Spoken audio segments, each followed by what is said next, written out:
Hi, this is Shambhavi. Welcome to my weekly podcast about spirituality, love, death, devotion, and waking up while living in a messy world. The Satsang with Shambhavi podcast is recorded live each week with students of our nonprofit community, Jayakula. For more information and to find out about attending a satsang, visit jayakula.org. Thanks for listening. Much love to you, wherever and however you are. I wanted to talk about perfection. The word Dzogchen is usually translated or always translated as the great perfection. And it means the natural perfection of the essence of reality or everything. You'll also hear in traditions from India things like you should see the teacher as perfect or as God, or everything is perfect, everything is God, etc., things like that. If we have any idea of what that means, it's usually pretty wrong. So I wanted to, first of all, start with a tantra that is part of the Trika tradition. It's a bit later than, for instance, Abhinavagupta, but it's very typical in that it gives lists of how a disciple should be and how a guru should be. And the lists are, interestingly, pretty indicative of what is actually erroneous about our ideas of perfection. So this is, again, it's called the Kularnava Tantra. And here's a little section called Characteristics of the Acceptable Shishya. So Shishya is another name for disciple, an initiated student. The disciple chosen should be one who is endowed with auspicious features, given to sadhana that leads to samadhi, of good qualities and culture, clean of body and apparel, wise, devoted to dharma, pure of mind, steady in observance, of truthful practice, gifted with faith and devotion, diligent, sparsely eating, deep-thoughted, serving without motive, scrutinizing, heroic, free from poverty of mind, skillful in all action, and again clean, obliging to all, grateful, afraid of sin, approved of the holy and the good, believer in God, liberal, engaged in the good of all creatures. He shall be one who has trust and modesty, who is not given to deceive in matters of wealth, body, etc., who achieves the impossible, is brave, enthusiastic, and strong, engaged in favorable activities, not intoxicated, able, helpful, truthful, again, limited, and smiling in speech, not given to blaming others, who grasps what is said but once, clever, expansive in intelligence, averse to listen to his own praise, and genial to others' criticism of himself, master of his senses, contented with himself, intelligent, celibate, free from worry, disease, fickleness, grief, delusion, and doubt. In other words, already realized. This is such a silly list. And then the characteristics of guru are even rather maybe sillier. Actually, one thing that's very interesting about this list of characteristics of guru is that the very first whole section of it is that the guru is a good disciple. And I actually agree with the general principle of this. Then here's the guru. And the guru himself is one who is clean. This text is obsessed with cleanliness. Clean of apparel, charming, endowed with all features, perfect-limbed, knowing the truth of all agamas and application of all mantras, bewitching the world, sweet-looking like a god, of happy countenance, easy of access, clean. He is one who dissipates delusion and doubt, knows the meaning of mudras, gestures, who is wise and knows the pros and cons, whose attention is directed within, the look is outward, who knows all, knows place and time, in whose command lies siddhi, the fulfillment of all desire, who knows the past, present, and future, capable of check and sanction, I'm not sure what that is, capable of piercing inwardly, instructing, quiet, compassionate to all creatures, to whose control are the movements of his senses, conqueror of the 6 enemies of desire, anger, greed, delusion, jealousy, pride, foremost, highly solemn, knows the distinction between the fit receptacle and the unfit, is equal-minded to Shiva and Vishnu, good, condemns the doctrines of the unawakened, stainless, ever content, independent, endowed with the powers of mantra, lover of good devotees, steadfast, merciful, speaks with a prior smile, dear to devotees, ever generous, deep, superb, practical, enthusiastic in the worship of chosen deity or guru,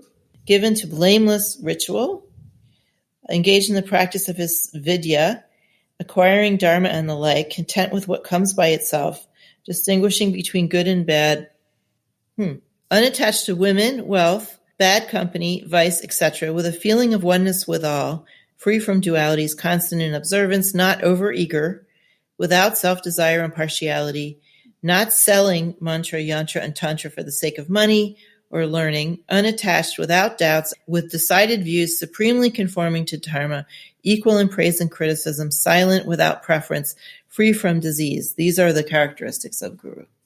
Whew. Yeah, and there's dozens of lists like this. So this is not what is meant by perfection. The perfection that is hinted at by what's called the great perfection, Dzogchen, or the natural state, or everything being perfect from the beginning, means that everything is made of that totally awake, vast intelligence and its energy that is full of wisdom, actually made of wisdom. So the actual implication of that for the idea of perfection is that everything is perfect, even the unclean, even the non-dharmic, even the limbless. I'm just going back over some of these things. Even the people who are not always acting out of a desire for the benefit of all beings, even the mistakes, even the failures, all of it is an aspect of the great perfection by nature, and it could not be any other way. So the perfection that is really referred to when it's said you have to see your teacher as perfect or everything is perfect is that natural perfection that includes all phenomena. So understanding that, I now want to refer to something that somebody wrote to me online yesterday, someone who comes to Satsang. And they had said about the last Satsang that we did, they were really happy to see how much self-disclosure I was willing to offer in response to questions, how, according to them, vulnerable I was, and how much I was fine with not knowing things and just being a human being. And that actually is a wonderful thing to notice, because it is not possible to experience the great perfection in yourself or in anybody else if everyone is trying to judge the perfectness of themselves or anybody else or the teacher by some set of standards and rules. Because what we say when we are talking about the great perfection, or what we mean by that, is everything. And it's very important then, it becomes very important for students to have teachers who are willing to and see it as part of their way of relating to students to be fully human and not hold any secrets from students or try to behave in any way that is anything less than how they actually are in any contrived way.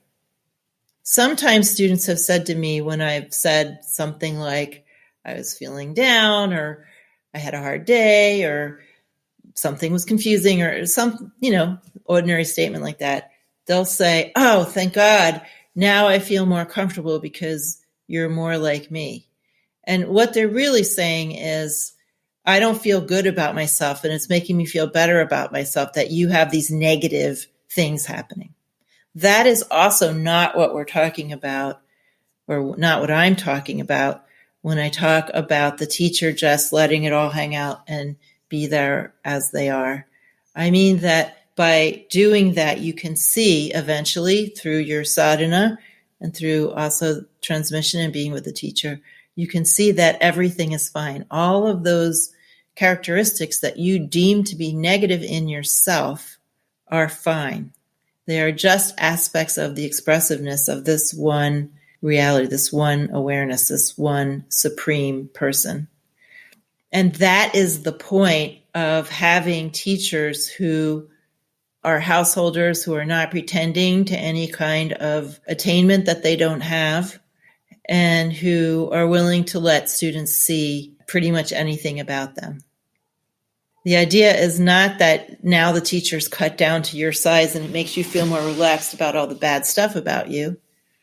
It's more about you seeing that the contact with presence and with the divine is not hampered by just being a person, because all of those things can be related to from the experience of living presence. There's no reason to judge yourself for any failings that you have or think you have, or any mistakes that you make, or any moments of sadness or disease or anything like that. There's nothing to be judged, because everything is an aspect of the great perfection. That having been said, we are still having dualistic experience. And so we have a natural desire built into us to experience more of how life really is, and to have more freedom of expression, and to be happier. And so we work toward that because it's built into us to do that. The sense of a journey, of a path, is built in to us, and that's why we do it. We don't do it because it's good, or because it's better, or because it's fixing anything. We do it because that's what God does through us. So we should feel perfectly fine going along, striving to have a different kind of experience, to suffer less. But we also want to have the understanding that what we're going to discover at the end of the road is that everything was fine from the beginning.